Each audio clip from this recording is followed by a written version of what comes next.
మైసూర్ పప్పు టమాటాకి ముందుగా మనము స్టవ్ ఆన్ చేసుకొని ఆవాలు జీలకర్ర ఆయిల్లో వేసుకొని వేయించుకోవాలి. తర్వాత ఆనియన్ పచ్చిమిర్చి వేసుకోవాలి.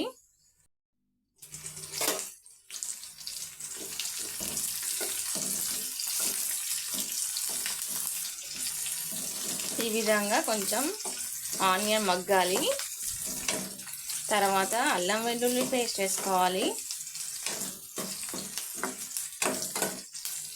ఈ పప్పు చాలా తొందరగా ఉడుకుతుందండి, ఈజీగా చేసుకోవచ్చు.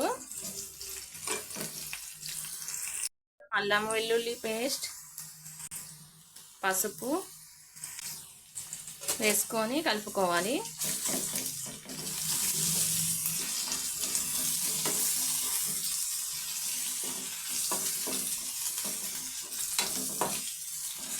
ఈ విధంగా కలుపుకున్న తర్వాత నానబెట్టిన మైసూర్ పప్పు వేసుకోవాలి.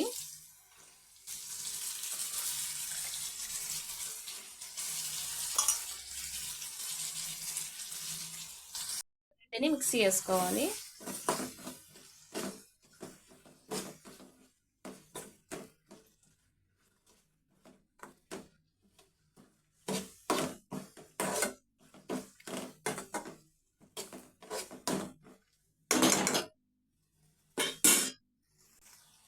తర్వాత టమాటోస్ వేసుకోవాలి.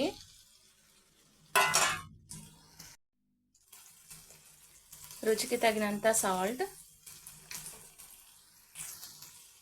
కారం,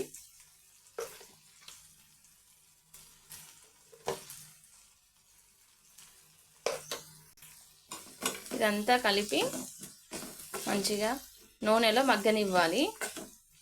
ఒక 2 మినిట్స్ కలిపి మూత పెట్టాలి.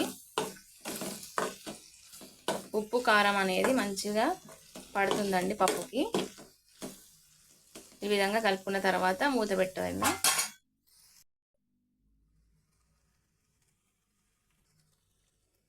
2 మినిట్స్ అయిపోయిన తర్వాత ఒకసారి కలుపుకొని తగినన్ని వాటర్ పోసుకోవాలి.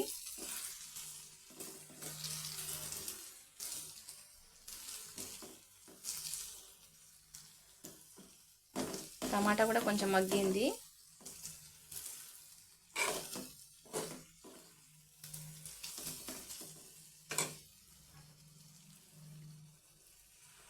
మరీ ఎక్కువగా పోసుకోకూడదు, ఎందుకంటే ఇది తొందరగా ఉడికిపోతుంది కాబట్టి. జస్ట్ పప్పు మునిగేంతగా వాటర్ వేసుకోవాలి.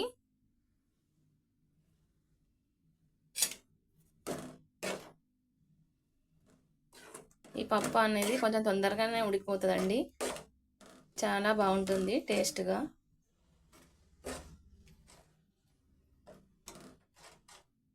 దీన్ని మేము ఎర్రపప్పు టమాటా అంటాము, మైసూర్ పప్పు టమాటా అంటారు. ఇది కొంచెం ఉడకనివ్వాలి. మళ్ళీ ఒకసారి మూత పెట్టుకోవాలి, మీడియం ఫ్లేమ్లో పెట్టుకొని. 5 మినిట్స్ తర్వాత చూస్తే ఈ విధంగా రెడీ అవుతుంది. మైసూర్ పప్పు రెడీ. అంతే, స్టవ్ ఆఫ్ చేసేయడమే. చూసారా ఫ్రెండ్స్, ఎంత ఈజీగా తొందరగా అయిపోయిందో చిటికెలో.